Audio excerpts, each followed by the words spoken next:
Оставка сега, вака побара актерите од Струмичкиот театар кои остануваат на ставот дека новоназначениот директор Васил Бубев не е подобен да ја води Националната установа Центар за култура Антон Панов во Струмица.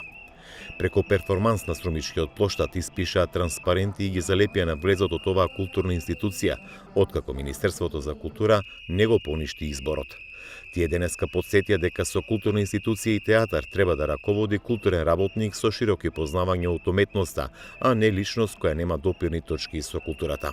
Личноста која ќе исполнува таа задача обврзно мора да располага со знаења и познавање од повеќе уметнички области, за да може успешно да го менаџира сложениот процес во кој мртвиот текст оживува во представа.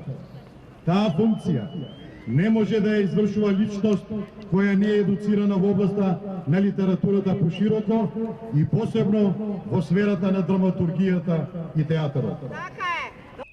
Актерот Ванчо Мелев, набројувајќи ги сите досегашни први лица на театарот, потенцираше дека со новото кадровско решение може да следува колапс на Струмичкиот театар.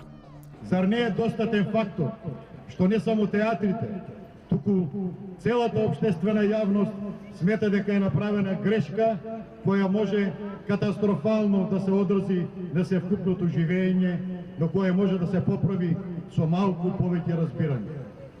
Цел месец трае незадоволството на актерите од кадровското решение за директор на Антон Панов.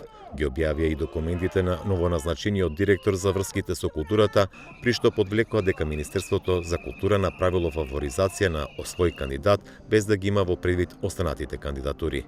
На конкурсот освен Бубев во игра беа и Јасмина Мазгаловска, магистар по културен менеджмент, и Оливера Аризанова Монсбарт, актер при Струмичкиот театар.